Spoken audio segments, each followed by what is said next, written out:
Support for this podcast is provided by Paradox, the conversational AI company that's transformed the hiring process for global TA teams like General Motors, Nestle, and McDonald's to get recruiting work done faster. What if recruiting and hiring was as simple as this?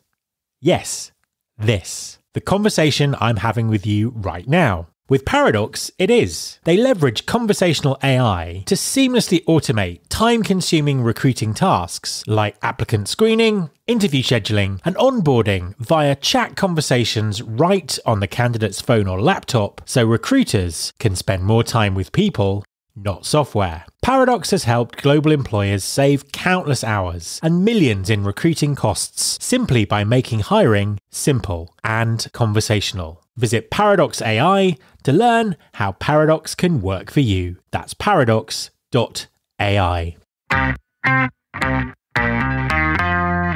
There's been more of scientific discovery, more of technical advancement and material progress in your lifetime and mine than in all the ages of history.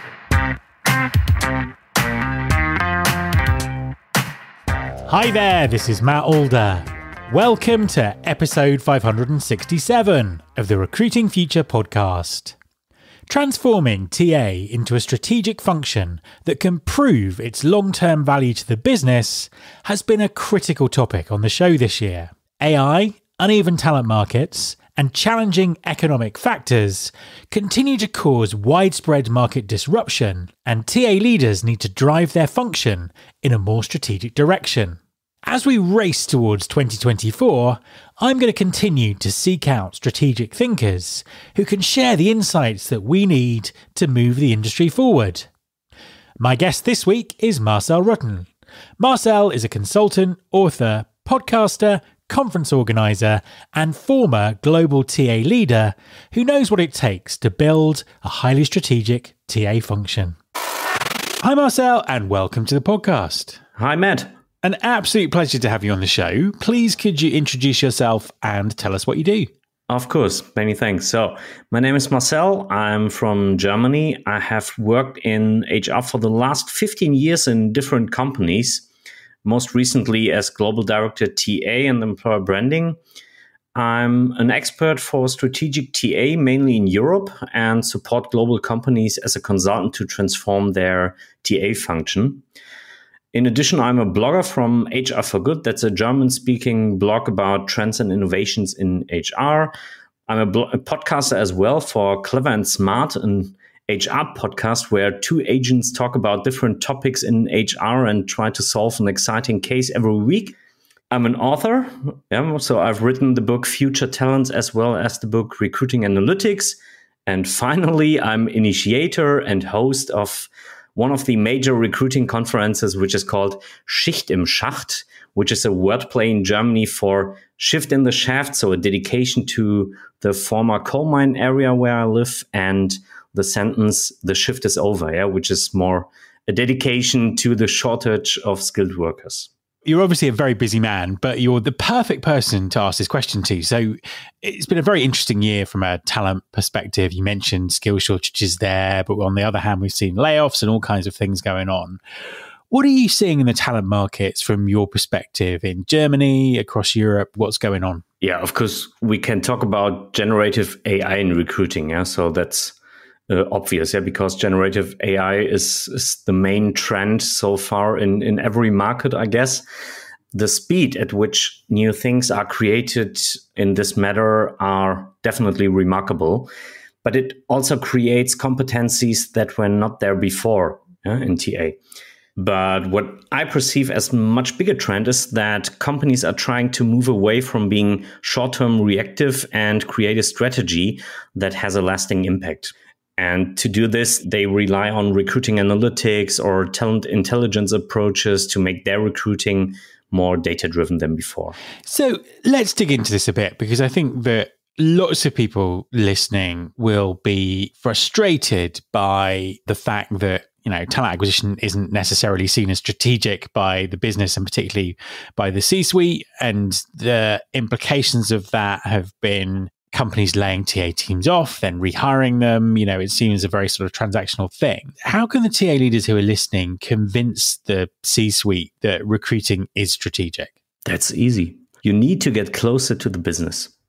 So that's an easy answer. So because this can be done, for example, by calculating business cases for your activities, or by using data to make your performance of your TA organization more visible.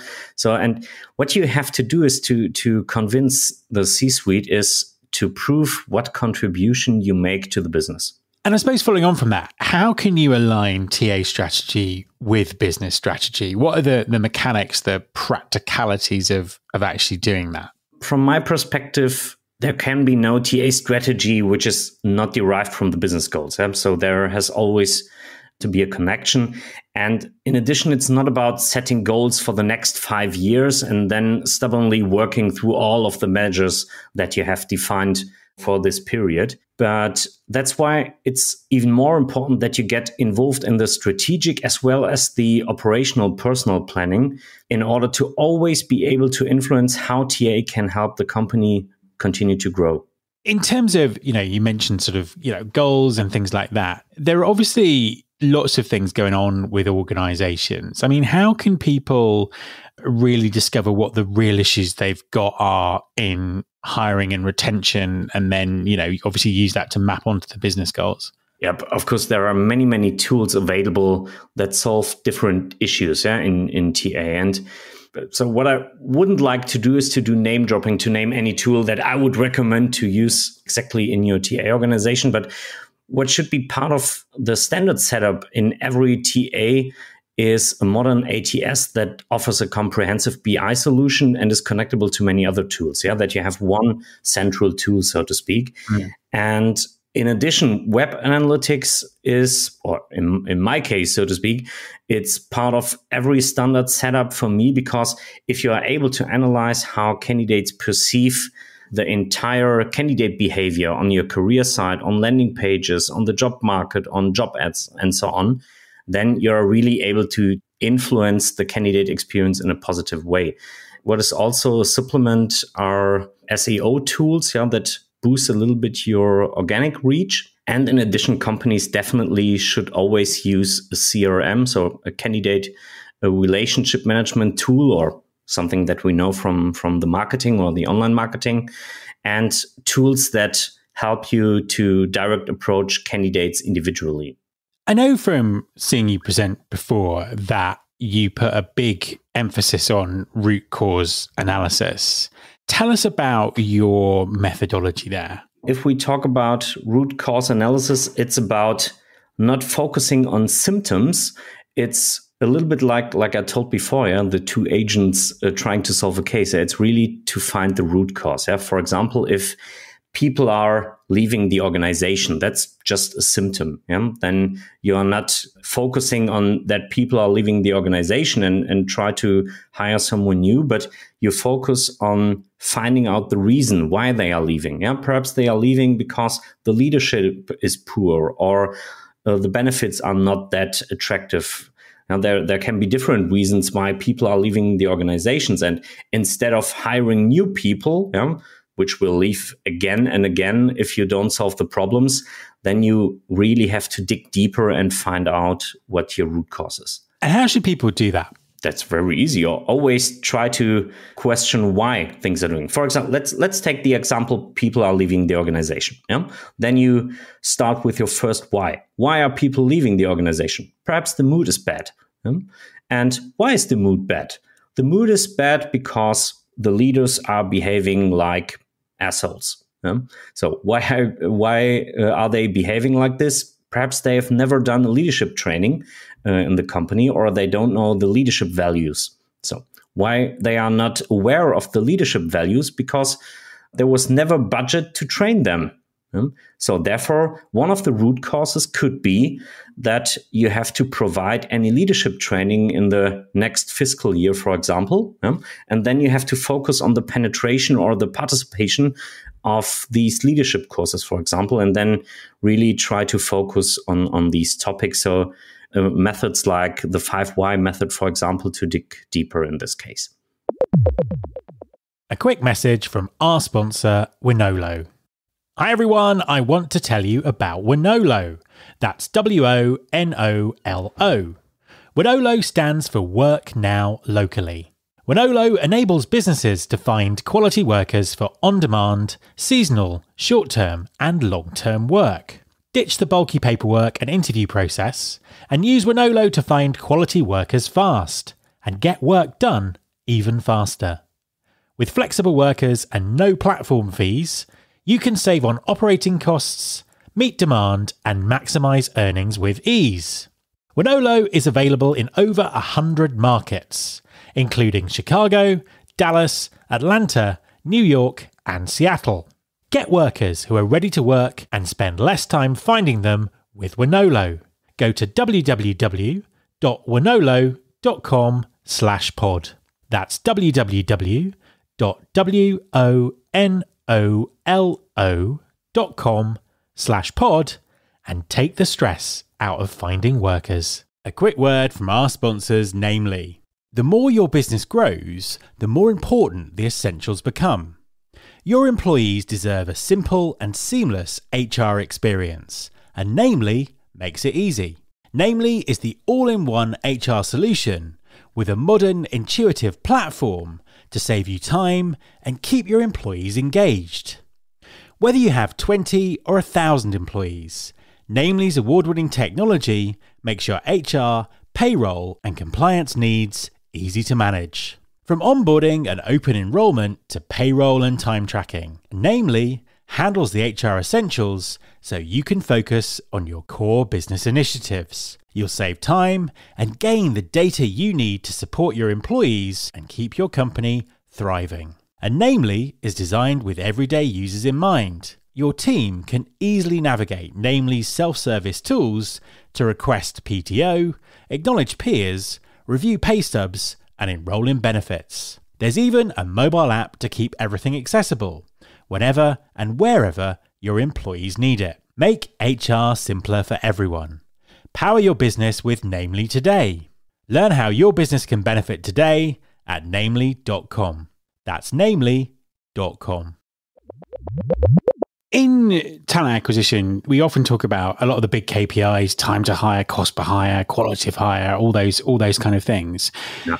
How does that work from your perspective? What are the most critical KPIs TA leaders should be focusing on, and how do you define them? Yeah, for me, it's always important to find a good balance between the perspectives of time, cost, and quality. It's useless if you're fast, but the quality isn't satisfactory or the budget isn't met. And the same is true if you hire cheap, but it takes too long or the business is not satisfied with the quality. And in addition, if you just focus on quality, but it takes a long time until you hire someone, or if you don't meet the budget, it will also lead to dissatisfaction.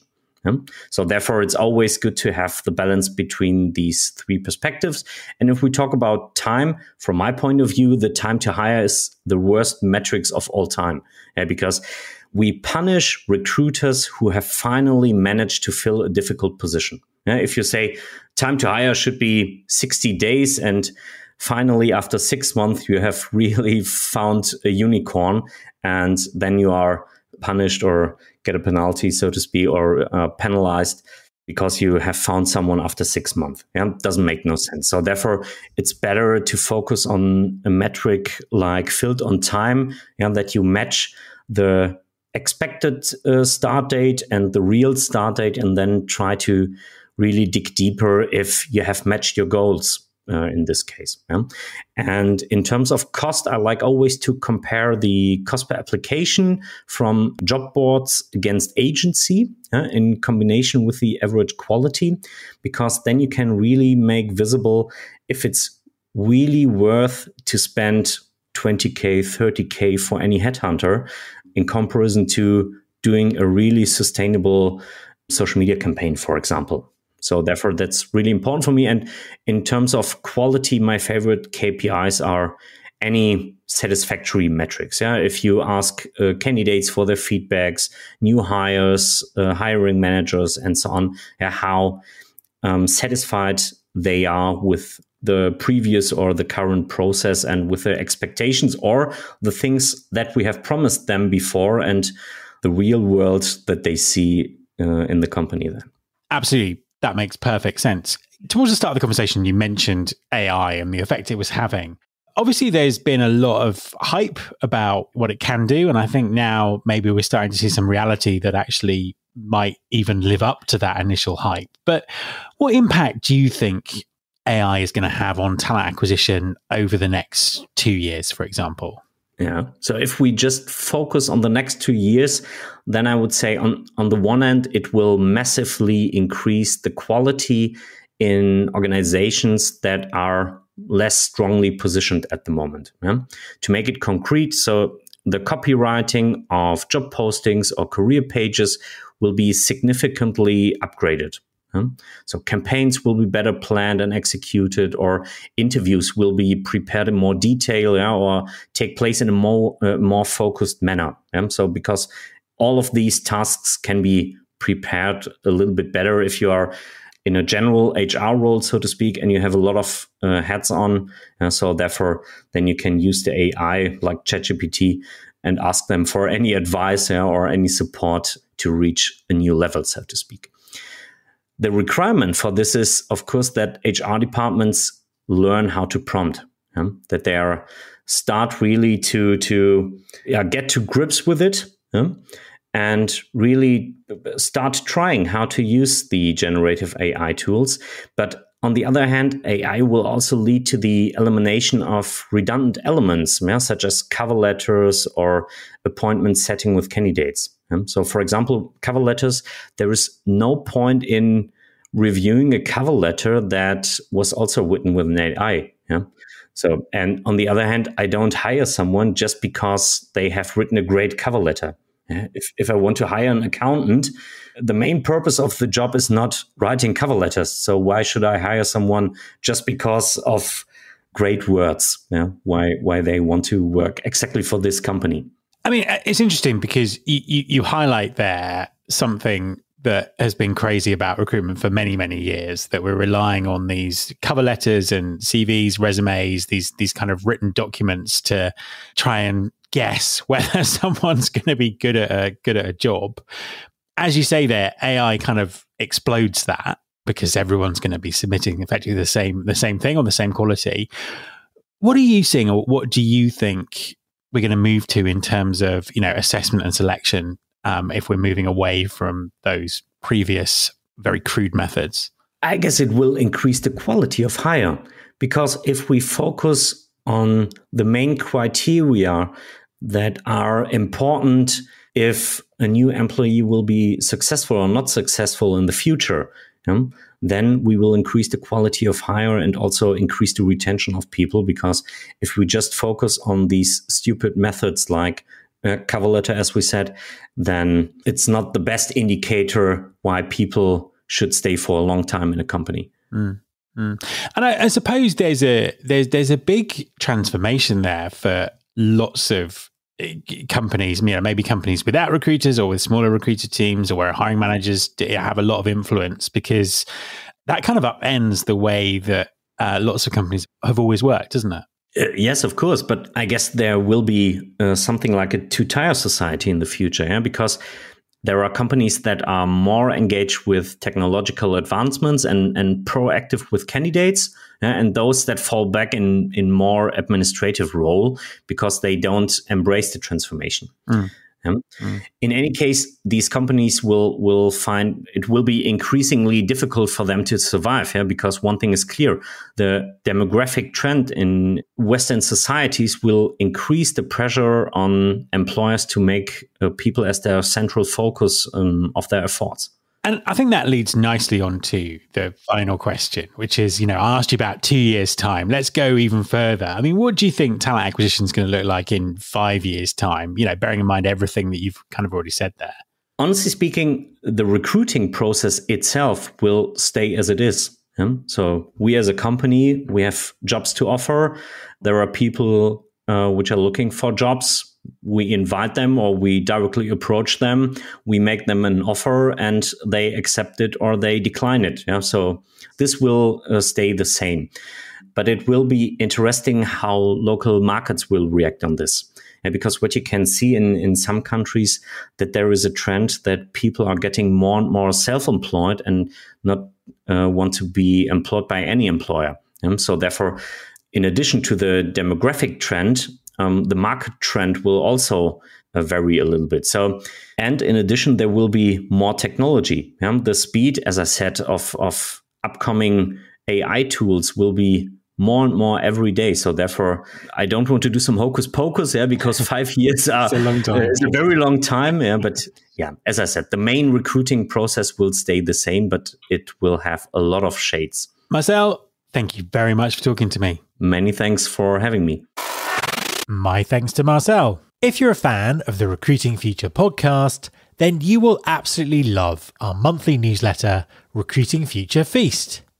Not only does it give you the inside track on what's coming up on the show, you can also find everything from book recommendations to insightful episodes from the archives and get first access to new content that will help you understand where our industry's heading. For a limited time, subscribe to the Recruiting Future Feast newsletter and get instant access to the video recording of the recent remixed webinar on AI and talent acquisition, featuring some of the smartest thinkers in the industry. Just go to mattalder.me/webinar to sign up. That's mattalder.me/webinar. You can subscribe to this podcast on Apple Podcasts, on Spotify, or via your podcasting app of choice. You can find and search all the past episodes at recruitingfuture.com, and don't forget to sign up for the newsletter Recruiting Future Feast. Thanks very much for listening. I'll be back next time, and I hope you'll join me.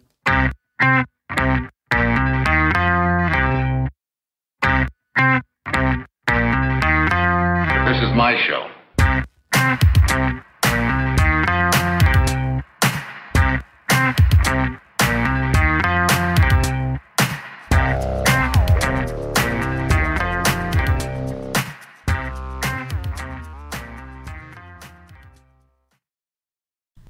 The average person experiences up to 10,000 marketing efforts each day. Those ideas are culled from millions of possibilities. The CMO Confidential podcast takes you behind the scenes to learn about the decisions, drama, politics, and glory that go with one of the most scrutinized jobs in the executive suite, the Chief Marketing Officer. Guests from all over the business world join Mike Linton, a 5-time CMO, to share stories about what it's really like in the marketing universe.